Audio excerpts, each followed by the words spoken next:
2018, during Trump's first term as president, the group AfriForum went to Washington. They said they were lobbying Trump's officials to work against land expropriation here. They then said they believed their lobbying had been successful. Ernst van Zyl is the head of public relations for AfriForum. Ernst, good morning to you. Do you believe this action by Trump is the result of the work of your organization?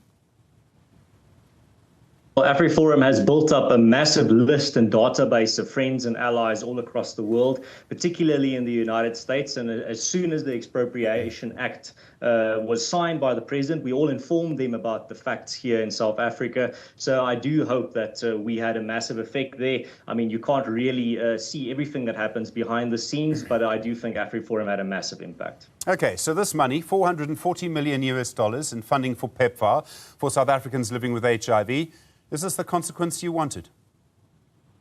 I don't think that's particularly what Trump is talking about here. He's cutting off aid to many countries. He's pretty much disabled U.S. aid in total. I think what he's talking about here is increasing punishment on South Africa, particularly regarding the Expropriation Act. And I mean, this has always been AfriForum's stance, that punish the politicians that push through these destructive policies, not the citizens of the country. That's always been AfriForum's stance. You can go check out all of our press statements on it. And I think what Trump is talking about here is future action rather than action that's already been taken. But that's not what he said, Ernst. He says he wants to have an investigation. That's fine. He said he's cutting it immediately. He said things are happening to people in South Africa, a certain class of people. I presume he's dog whistling there, in fact, to his supporters. You're playing a very dangerous game here, and isn't the consequence that we've lost $440 million for people living with HIV? Stephen, you are playing a very dishonest game here by saying that that's the direct result of what AfriForum is doing. Our direct result is getting under the president's attention, the Expropriation Act. He was going to cut off aid to dozens of countries all across the world anyway. What he's talking about here is additional measures to combat particularly expropriation without compensation. The dangerous game is not AfriForum. The dangerous game is the South African government passing laws that directly attack private property rights in this country. And also the dangerous game is the South African government having 141 race laws on the books. Just 20 minutes ago, Elon Musk made a tweet responding to President Ramaphosa, asking him in his words, why does South Africa have openly racist laws? And Elon Musk is 100% on the money. That's the dangerous game. That's what needs to stop. And I'm very glad that the world is taking notice, finally. Okay, but you said at the very beginning, that's why I asked the question, in case you did not think that this was the result of your work, that this is the result of your work. It would surely be foreseeable that this is what Trump would do. Yes, of course he is cutting aid to other countries. There was a waiver signed by Mark Rubio in terms of HIV treatment. That's a completely separate policy. That's what I'm saying. Okay. You're trying to conflate those two to create this moral panic around what's happening, to say that, look how evil you are. That's not true. What's happening is the South African government is threatening private property rights, and the US president is saying he won't stand for it. There's going to be additional measures, from what I can see, in regards to what Trump is announcing here. Okay, there are various things going on here, right? One of them is that you have been to Washington, your organization. You're very proud of your influence in Washington, from what I can see. The second thing is that you have a US president now who talks about a class of people who are being treated very badly. Who do you believe he's talking about? He's talking about the people in South Africa that are constantly attacked by the politicians for the color of their skin, the minorities that are constantly scapegoated for all the failures of the ANC. He's talking about the minorities that are targeted by the race laws on the books in this country. He's talking about those minorities targeted, for example, by policies or that you saw, for example, in Dis-Chem, where that internal memo leaked a few years ago, where the promotion and hiring of white people was completely barred by under threat from government fines. To try and ignore these realities is to push your head into the sand like an ostrich. They are there. There are people, especially minorities, being targeted in this country by legislation, and the government is open about it in their rhetoric. You seem to be a little nervous about using the phrase white people. Why don't you just say it, Ernst? It's white people he's talking about in your view, right? Because it's not just white people, it's many other minority groups in this country as well, in particular white people. That's why it would be dishonest to say just white people. There's nuance here, Stephen. I mean, that's the whole point, that's why AfriForum says we are bringing the facts to the table. We're not a political party. If there's nuance, we bring the nuance to the table. I mean, do you have a problem with that? Not at all. I completely understand nuance, and of course we see it in the leadership of AfriForum from time to time. The point here is that you went to Washington, you say you're so worried about the Land Expropriation Act. I'm sure it's a bill that you've studied and many, many times. The fact is it talks about nil compensation in cases where land has been abandoned or is not being used productively. All of the experts I've spoken to who are neutral lawyers, they do not have a political agenda in any case, have all made the same point. As a result of the president's signing of the expropriation bill, now an act into law 2 weeks ago, virtually nothing is going to change. The US, in fact, Trump's government has the right to expropriate land in the public interest, and that's what this all talks about.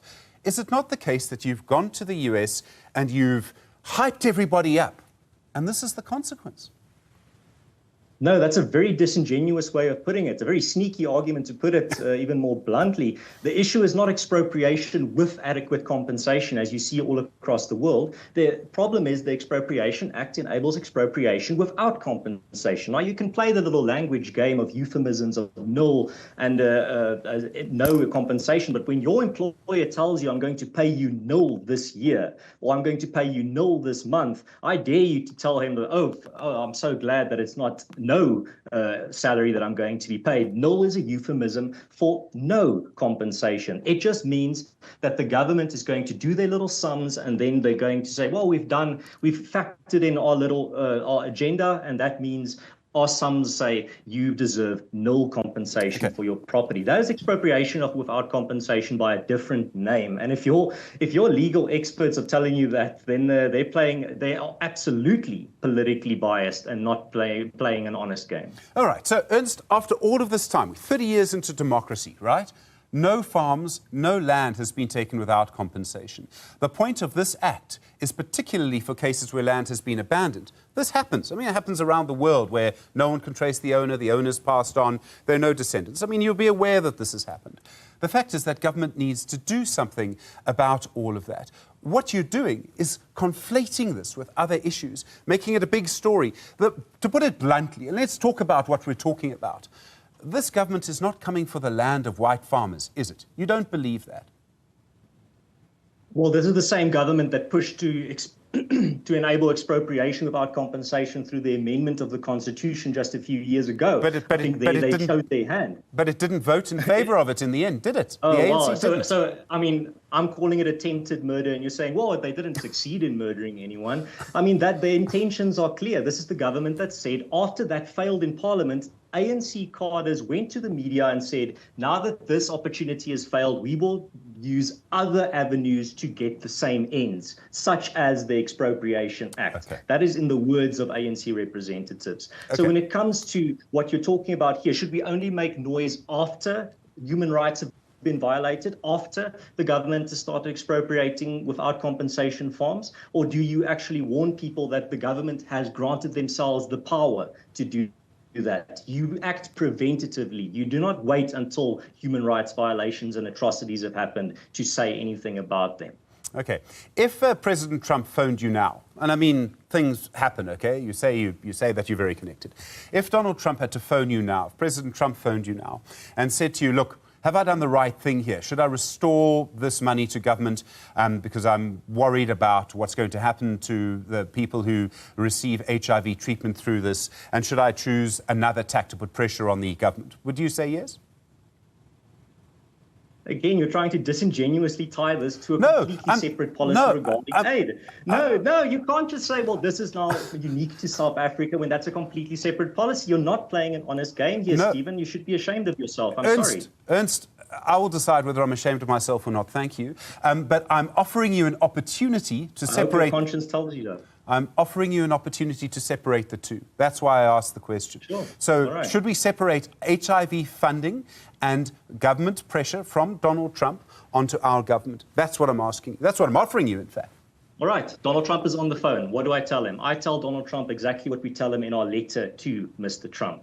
AfriForum's stance is that he should punish the politicians pushing through these destructive policies, not the citizens of South Africa. That has been AfriForum's stance for years, and it is still AfriForum's stance in 2025. That is the simplest way to put it, and the US is completely within its right, morally and practically to put pressure on the South African politicians that are pushing South Africa to the brink of chaos and lawlessness, and pushing us to the brink of violation of the constitutional right to private property. Okay. And that's why AfriForum sees this as such a serious issue. Okay, but he could still put pressure on our government and restore the PEPFAR funding, is my point.